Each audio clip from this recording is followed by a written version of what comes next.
We love these gags almost as much as Captain Holt loves Halloween Heist. Welcome to WatchMojo, and today, we're counting down our picks for the top 10 funniest Brooklyn Nine-Nine cold opens. I'm also dressed, and I made breakfast. Wait, where are my eggs? In my belly. Yeah! Now get a move on. It's heist time. Before we begin, we publish new content every day, so be sure to subscribe to our channel and ring the bell to get notified about our latest videos. For this list, we're looking at those short opening sequences before the title screen that Brooklyn Nine-Nine does so well. They may not have anything to do with the episode as a whole, but damn, they're funny. Just ask Jake Jr., aka Tarantulas Jolie. Get used to him, everyone, because me and this spider are partners for life. He's gone. I left the cage unlocked and he's gone. Number 10, full bullpen.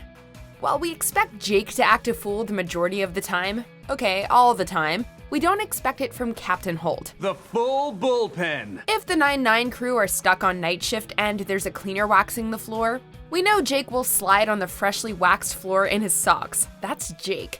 But Holt lifting Jake's arm in a victorious gesture after completing the long slide from the captain's office to the elevator is something out of character for the captain, and it totally messes with our expectations. Hilariously, we should add. Just look at Holt's face coming off the elevator. He looks super pissed, but nope. He's as pumped as everyone else that Jake nailed the full bullpen.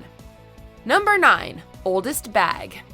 Joe Latrulio is incredible as Charles Boyle. Every time he inserts himself into a conversation, it's bound to end badly for him. But yet he just keeps doing it with a huge smile on his face. You talking oldest bags? 68. This cold open would have been funny enough with Charles mistakenly talking about the oldest woman he ever slept with, while the rest of the gang were talking about their oldest arrest. But what puts it over the top is that Boyle attempts to justify his romancing of a 68-year-old, and then goes on to explain how he met her. That's someone's grandma. She was, actually. That's how I met her. Went to college with her grandson, Marvin. Don't knock it till you try. She had a replacement hip with some serious torque. Watch Andy Samberg's face as he genuinely cracks up when Boyle says he went to college with her grandson. Amazing. Number 8, Amy's late for work. It's one of the better known and most quoted cold opens in the show's run, and hot damn, there's good reason for that. It's not every day that the normally dry and stoic Captain Holt explodes in a comical burst of enthusiasm. I'd say she's in line at the bank.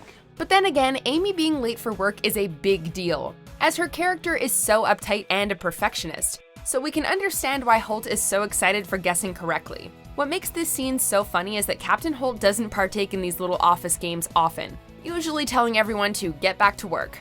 But this time he not only joins, he wins. There's a problem at the bank. Hot damn! Hot damn indeed. We love seeing Captain Holt happy. Number 7, frosted tips. Remember the 90s? Remember when guys frosted their tips to look more like the Backstreet Boys? Well, the 9-9 sure does. And they are not having any of it, even when Jake decides to try on the look for himself. Jake, we're worried about you and you look very stupid. Having spent most of the 3rd season undercover in Florida, Jake returns to New York City having picked up a few bad habits down south, but none more so than his choice of hairstyle. I kept them ironically. Pretty funny, right? The joke is clearly a shot at Florida for being behind the times, but it also reminds us that, once upon a time, frosting one's tips was the cool thing to do, believe it or not. The fact that Charles frosts his too is just the icing on the cake. You know what? I do see it. It's bad. It looks bad. Number 6, Holt's dance-off. Like Captain Holt shouting hot damn after guessing why Amy was late for work, this cold open works so well because it not only upends our expectations of Holt, but it does so for Jake and Charles too. Are you gonna arrest me for dancing? You call that dancing? The straight-walking, slow-talking, consummate professional in Captain Holt would obviously diffuse a heated situation on the streets. But through dancing? Seriously? Dancing Captain, must capture image of a lifetime. That's what makes Holt so unpredictably hilarious. To make it even better, Jake and Charles can't get their phones quick enough to record it. So it's literally as if it never happened, because no one in the 9-9 is going to believe that Captain Holt took part in a dance-off. A spelling bee maybe, but not a dance-off. Dancing over. Situation diffused. No! Number 5, Gina's Linexit. While we sure were sad to see Gina leave the 9-9, there's no denying that she made one hell of an exit. But honestly, what did we expect from the woman who worships Rihanna as a god and doesn't even know who President George W. Bush was? I've decided to leave the 9-9, which is why... Oh, okay.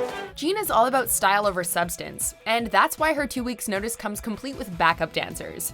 It's funny because we expect something over the top from Gina, but we weren't expecting a multi-layered dance expressing different parts of her personality. This dance will be performed in 4 movements, each one expressing one aspect of my personality. But thinking about it, after almost 6 seasons of dancing, wanting to dance and always talking about dancing, it kinda makes perfect sense. Farewell, Gina, you will be missed. Number 4, hula hooping injury.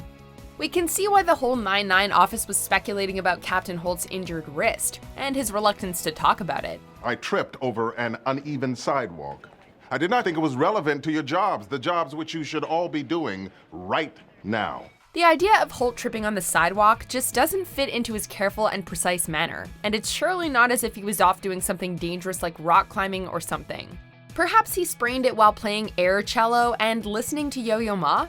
We could actually buy that story, but it turns out that Holt was indeed doing something not dangerous but quite silly, hula hooping. It's such a stretch to picture Holt hula hooping for exercise, but the pictures on his phone are all the proof we need. Why are you telling me this? Because no one will ever believe you. And no one will believe a word Jake says. Number 3, Dianne Wiest infection. Everybody loves a good bad joke, right? A pun so bad and so stupid that on some level it's just funny. Well, count Charles in as someone who does, to the point where he probably spent the majority of his weekend planning this Dianne Wiest joke. Bullets Over Broadway was on TV.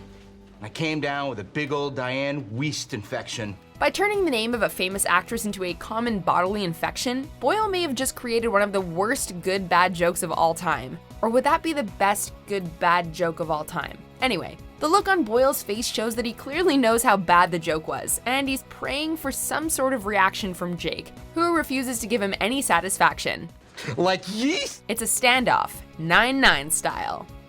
Number 2, Holt's first marshmallow. There are many times when Jake tries to make Captain Holt the butt of a joke, but Andre Braugher's performance as Holt just steals the scene and makes us love him even more than we already do. The sugar in this is quite sweet. This is one of them.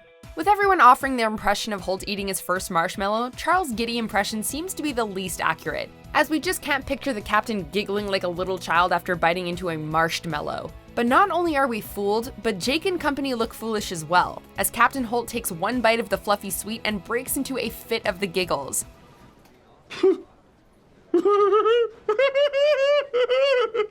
I knew it! This is the ultimate example of Captain Holt defying our expectations. Before we unveil our top pick, here are some honorable mentions. Oh, hey, Captain. Did you get my report on the Finley murder? Yeah, I looked it over. Nice work. Good. Thanks, Dad. Why is everyone staring at me? Cookies. Pure as a Catholic schoolgirl. Did you bring the cash? Oh, we brought something much better than cash. What's that? Our guns! NYPD! She's unbeatable. I don't know about that. Terrence Jeffords, are you kidding me? Changed my relationship status to it's complicated. Pony up, y'all. Woo! It's my wife. So yes, I spilled some minestrone on my pants and I'm sitting in my underwear. Happy? Yes!